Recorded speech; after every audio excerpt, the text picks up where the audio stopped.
வணக்கம் மக்களே, நீங்கள் பார்க்குறது கேட்குறது ஆக்சுவலி நாங்கள் ஹோஸ்ட் அப்படிங்கிற டைலாக் நான் சொன்னேன்னா கண்டிப்பாக சிறப்பாக வச்சுருவானுங்க. லைக் இந்த இன்ட்ரோ வந்து ஒரு ட்ரேட்மார்க்கான இன்ட்ரோ ஆஃப் மொக்க கமெண்ட்ரி. ஸோ அவர் எங்கே இருக்கார், அவர் உண்மையான பேர் என்ன, அவர் யார் எதுவுமே தெரியாமல் ஒரு ஐடென்டிட்டியே இல்லாமல் லைக் பேட்மேன் மாதிரி வாழ்ந்துட்டுருக்காரு. ஸோ இப்போது ரீசெண்டாக தமிழ் கேமிங்கோட ஒரு பாட்காஸ்ட்டில் அவங்க இன்டர்வியூ மாதிரி பண்ணியிருந்தாங்க. தலைமை விவேக் பார்த்தீங்கன்னா போட்டு வாங்கி மொக்க கமெண்ட்ரி வாயிலிருந்து உருவிட்டாங்க.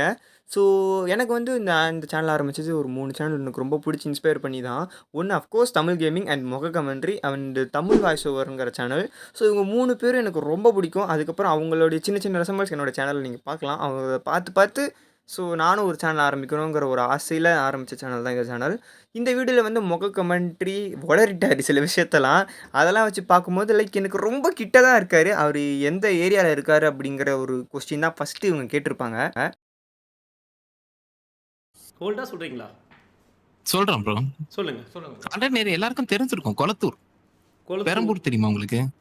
பெரும்பூரா? பெரம்பூர் தெரியாது. அந்த சிறுமூர் பக்கத்துல இருக்காமா? கொளத்தூர் முதல்ல வந்த இடமா? முதல்ல வந்தது தானே? அது பெருங்குளம். அது வேற. முதல்ல வந்த இடம் பெரங்குளத்தூர். அஃப்கோர்ஸ் தமிழ் கேமிங் வந்து சேலம் சைடில் இருக்கிறதுனால அவங்களுக்கு தெரியல. பட் மொக்க கமெண்ட்ரி குளத்தூரில் இருக்காரா? எனக்கு வந்து லைக் என்னுடைய ஏரியா, என்னோட வீட்டிலேருந்து நான் டிஸ்டன்ஸ் போட்டுன்னு வச்சுக்கோங்க, லைக் ஒரு 4.5 கிலோமீட்டர் தான். இவ்வளோ பக்கம் வந்துட்டாரு மொக்க கமெண்ட்ரி. இங்கே தான் இருக்காரா? ஏரின்னு ஒன்று இருக்குது, அதுவும் தெரியாதுன்னு நினைக்கிறேன் உங்களுக்கு. எங்களுக்கு சென்னை பற்றி தெரியாது. அண்ணா நகர் தெரியுமா? தெரியும். அண்ணா நகர் தெரியும். அண்ணா நகர்லேருந்து பாடி சரவணா ஸ்டோர்ஸ்னு ஒன்று இருக்குது, தெரியுமா? என்ன சார், நீங்கள் என்ன ஏரியா அதை மட்டும் சொல்லுங்கள். கொளத்தூர் ப்ரோ. பெரம்பூருக்குள்ள கொளத்தூர். இவர் அங்கே சுற்றி இங்கே சுற்றி குளத்தூர் பெரம்பூர்னு சொல்லிட்டு இருக்கும்போது எனக்கு புரியுது, சென்னைக்காரங்களுக்கு தெரியும். பட் அவங்க வந்து என்ன பண்ணிட்டாங்க, தலைவன் பிரேம் என்ன பண்ணிட்டாருன்னா, சரி தெரு பேரை சொல்லுப்பான்னு சொன்னோனையும் லைக் மொக்க கமெண்ட்ரி அப்படி இப்படின்னு மழுப்பிட்டு கடைசி ஒரு ஏரியா பேரை சொல்லிட்டாரு. தெரு பேரா? விவேகானந்தர் தெரு அந்த மாதிரி ஏதாவது ஒரு தெரு நீங்க சொல்ற பேரு என்ன, எத்தனை தெரு இருக்கும் அந்த மாதிரி கேட்கறேன். கொளத்தூர்ல ஏதாவது ஒரு அந்த இடம் கொளத்தூர்னா எப்படி சொல்றது? கொளத்தூர் தான் ப்ரோ சொல்லுவாங்க. கொளத்தூர் ரெண்டு ஏரியாக்குள்ள ஒரு ஏரியான்னு சொல்லிக்கோங்க. ஏதோ ஒன்று வெற்றி நகர், பெரியார் நகர் அதுக்குள்ளன்னு வச்சுக்கோங்களேன். பாவையா அவர் பிரேம் சும்மா இல்லாமல் வாங்கி இப்போ அவர் வெற்றி நகருங்கிறது ஏரியா இந்த லெஃப்ட் சைடில் இருக்குது அண்ட் பெரிய நகருங்கிறது இப்போ ரைட் சைடில் வருது. ஸோ இதுக்கு நடுவில் இதுக்குள்ளே தான் எங்கேயும் இருக்கிறாரு மனுஷன். இங்கேருந்து பக்கத்தில் ஸ்ரீ கங்காங்கிற ஒரு தேட்டர் இருக்குது. லைக் நான் கூட அந்த லியோ நெப்போலியனை பற்றி ஒரு வீடியோ போட்டிருப்பேன். அதில் காமிச்ச சீக்வன்ஸ்லாம் அங்கே எடுத்தது தான். நான் 2வது 3வது அங்கே தான் பார்த்தேன். ஸோ அங்கே ஏதாவது இங்கிலீஷ் படம், ஹாலிவுட் படம் நடந்துச்சுன்னா கண்டிப்பாக மனுஷன் அங்கே தான் போவார்னு நினைக்கிறேன். ஏன்னா எங்கள் சரௌண்டிங்கில் ஒரு பெரிய தேட்டர்னா அதுதான். ஒரு 2 தேட்டர் இருக்கும், கங்கா சினிமா. ஸோ இங்கே சரௌண்டிங்கில் இருந்தீங்கன்னா மொக்க கமெண்ட்ரியை பார்க்கணும்னு நினச்சா ஏதாவது ஹாலிவுட் படம் வந்ததுன்னா அங்கே போய் பார்க்கலாம். உங்கள் குழந்தை பருவ புகைப்படத்தை காட்டுங்கள். ஹோல்டு ப்ரோ, ஹோல்டா? சரி, ஓகே ஃப்ரெண்ட்ஸ். அவர் இல்லைன்னா என்கிட்ட இருக்கு, நான் சொல்றேன். என்னது? இல்ல என்ன ப்ரோ? சரி, ஒரு சின்ன சொல்லிடலாங்க ப்ரோ. கடைசியா வச்சுக்கலாங்க. கடைசியா சொல்றேன். ஆனா தினேஷ்குமார் தெரியுமில்ல? தினேஷா?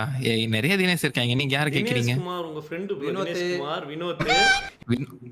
உங்களுக்கு எப்படி தெரியும் அவனை? சரி, ஓகே அது கடைசியா நான் சொல்றேன். கடைசியா பார்த்தேன். சின்ன வயசு ஃபோட்டோ கேட்டாங்க அந்த கொஸ்டினில். பட் அஃப்கோர்ஸ் தான் முடியாது, ஹோல்டுன்ட்டாரு. ஆனால் என்கிட்ட இருக்குது, உங்கள் ஃப்ரெண்டு தான் அனுப்பி விட்டாருங்கன்னு சொல்லிட்டு நம்ம தலைவனுங்க 2 பேரும் பார்த்தீங்கன்னா மொக்கமிட்டு ஒரு செகண்டு ஆடி போயிட்டாப்புல. கரெக்டாக சொல்கிறானே என் ஃப்ரெண்டு பேர்லாம் அப்படின்னு சொல்லிட்டு. லைக் அவருடைய ஒரு சின்ன வயசு ஃபோட்டோ நான் வச்சுருக்கேன், நான் லாஸ்ட்டாக காட்டுறேன்னு வேறு சொன்னோனையும் தலைவர் கல்லில்லை. எப்படி ப்ரோ? யாருக்கு சொன்னா? இல்ல தினேஷ்குமார், வினோத் உங்க 2 பேரும் உங்க ஃப்ரெண்டு தானே? ஆமா. உங்களுக்கு எப்படி தெரியும்? தெரியுதுல? இல்ல. சரி, இது ஹோல்ட். சரி, அடுத்த கேள்வி. இது 2 ஹோல்ட் பண்ணிருக்கீங்க. அது ஒரு இருக்கு ப்ரோ, உங்களை பத்தி ஒரு இருக்கு. நான் சொல்றேன், நீங்க கரெக்ட்டா இருந்துச்சுனா என்ன சொன்னாங்க? வேறன்னு சொன்னா நான் சொல்ல மாட்டேன். அது ஓகேவா? ஓகே. என்ன சொன்னாங்கன்னு தெரியலையே. பயப்படாதீங்க. அடுத்த கேளுங்க ப்ரோ. அடுத்த கேள்வி. லைக் மொக்க கமெண்ட்ரி வந்து ஒரு மாதிரி பதட்டத்தோடு தான் இருப்பார். பட் கடைசி காமிச்சிருவாங்க தமிழ் கேமிங்க, அதை நம்மளும் கடைசி பார்ப்போம்.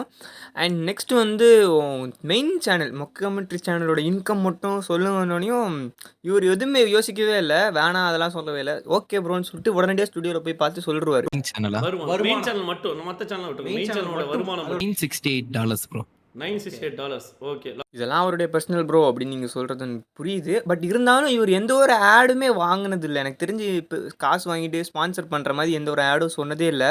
ஸோ எந்த ஒரு யூடியூபராக இருந்தாலும் காசு வாங்கிட்டு இந்த ரம்மி ஆட்லாம் பண்ணுறாங்க நிறைய பேர். பட் இவர் வந்து இது வரைக்கும் ஒரு ஆடு கூட பண்ணதில்லை. அதெல்லாம் வந்து வேறு லெவல். சில பேர்த்துக்கு க்யூரியஸாக இருக்கும். $960 ஒரு லைக் ஒரு 80,000 கிட்ட வர அமௌண்ட்டு. உங்களை பற்றி ஏதாவது சர்ச்சை நடந்துள்ளனா யூடியூப்பில் நீங்கள் பண்ணதாக இருக்கலாம், பண்ணாமல் இருக்க ஏதாவது சர்ச்சை கான்ட்ரவர்சின்னு பெருசா எதுவும் நடந்ததில்ல. ஆனா ஒரு முறை நான் ஒரு ஃபேக்ட்ட தப்பா சொல்லிட்டேன். ம். அ அதுக்கு வேணா அதுவும் இப்ப அவ்வளோ பெரிய கான்ட்ரவர்சிலாம் ஒண்ணும் இல்ல ப்ரோ. அவ்வளோ பெரிய கான்ட்ரவர்சிலாம் நடக்கல. சும்மா 4 பேர் கேட்டாங்க அவ்வளோதான். மத்தபடி ஒண்ணும் நடக்கல. பட் இவர் சொல்கிறது பொய்ன்னு நான் சொல்ல மாட்டேன். ஆனால் கான்ட்ரவர்சி நடந்திருக்குது. லைக் முக கமெண்ட்ரியை வச்சு சில பேர் வந்து லைக் அவரை சுற்றி நடந்திருக்குது இந்த கான்ட்ரவர்சிங்கிறது. பட் அவர் அந்த விஷயத்தில் இன்வால்வ் ஆகலை. ஸோ அதனால் இந்த கொஷினுக்கு ஏற்ற கரெக்டான ஆன்சர் அவர் இல்லைன்னு சொல்லியிருக்கலாம். பட் இல்லைனா இந்த விஷயம் நடந்தது கூட அவர் கண்ணுக்கு போகாமல் இருந்திருக்கான்னு தெரியல. பட் கான்ட்ரவர்சிங்கிறது இவரை சுற்றி நடந்திருக்குது. நெக்ஸ்ட் ஃபோர்ஸ் இப்போ கொஞ்சம் ஃபோக்கஸ் பண்ணுங்கள். ஏன்னா இது செம்ம ஃபன்னாக இருக்க போது. லைக் தமிழ் கேமிங் 2 பேரும் பார்த்தீங்கன்னா வச்சு செஞ்சுட்டாங்க முக கமெண்ட்ரியை. ஏன்னா பாவங்க எனக்கு ஒரு மாதிரி ஆயிடுச்சு. தலைவனை வச்சு செஞ்சுட்டு இருக்காங்க. பாடுங்க. பாட்டு பாடலாம். ஆமா, திடீர்னு இந்த கேட்டா என்ன கேள்வி பாட்டு நீங்க கேட்கணும்? ஹோல்டர் சொன்னீங்கன்னா Holder அடுத்த 2 சொன்னீங்கன்னா கேள்வி இருக்கு. மாட்டிக்குவீங்க. மாட்டிப்பீங்க. வாய்ஸ்ல பாட்டா ப்ரோ? எப்படி என்ன வேணா பாருங்க. உங்களுக்கு என்ன வேணா சொல்லுங்க. ஃபேஸ் தெரியல ஜாலியா ஆனா பாட்டு பாடுறது ஆனா பிரச்சனை இல்ல. பண்ணுங்க. ஆனா பட் பாடுறது கம்யூனிட்டி கேட்பீங்களா? போஸ்ட் போட பாருங்க. வேண்டிய நிலைமை வந்துரும். நான் ஒண்ணே ஒண்ணு உங்களுக்காக ரூல்ஸை பிரேக் பண்ணி சொல்றேன். இதை நீங்க என்ன வேணா மிஸ் பண்ணிட்டீங்கன்னா கண்டிப்பா மாட்டிக்குவீங்க. ஆமா. ஃபஸ்ட்டு மொக்க commentary Tamil gaming Lal gamer இவங்கெல்லாம் பார்த்தீங்கன்னா ஒரு கம்யூனிட்டியில் ஃப்ரெண்ட்ஸாக இருக்கிறவங்க தான். ஸோ அதனால் யாரும் தப்பாக எடுத்துக்க வேணாம். அதனால தான் உரிமையாக ஃபன் பண்ணிட்டு இருக்காங்க இவங்க 2 பேரும். கடைசி பாடிடுவார், பாட வச்சிருவாங்க வம்படியா. பட் இப்போதைக்கு ஒரு வார்னிங்கை கொடுத்து பயம்படுத்திட்டே இருப்பாங்க. லைக் நெக்ஸ்ட் கொஸ்டின் மாட்டிப்ப இது ஒழுங்காக பாடிடுங்கிற மாதிரி. சரி, இத நீங்க வெச்சுக்கோ. ஹோல்ட்ல வச்சுக்கோங்க. Hold நீங்க கடைசில வச்சுக்கோங்க. டிசைட் பண்ணிக்கோங்க. சரி, எது கடைசி பார்த்துக்கோங்க. எது வொர்ஸ்ட்னு பார்த்து வச்சுக்கோங்க. அது ஹோல்ட். ஏன்னா அந்த தெரியுதா உங்களுக்கு உங்களுக்கு? விருது கிடைத்தால் மேடை சென்று வாங்குவீர்களா? ஆ. No bro. வாங்க மாட்டேன். அத்தனை பேர் முன்ன 4, 5 பேர்கிட்டயே நான் பேச மாட்டேன் ப்ரோ. அத்தனை பேர் முன்ன நின்னு ஏதாவது பேச சொன்னாங்கன்னா நான்லாம் அவ்வளவுதான். சரி ப்ரோ. என்னைய விட படும் பயங்கரமான இன்ட்ரோவர்ட்டாக இருப்பார் போல். ஸோ அது ஒருத்தவங்களுக்கும் ஒரு பர்சனாலிட்டி. ஸோ இவர் வந்து பயங்கரமான இன்ட்ரோவர்ட்டு அது மட்டும் தெரியுது.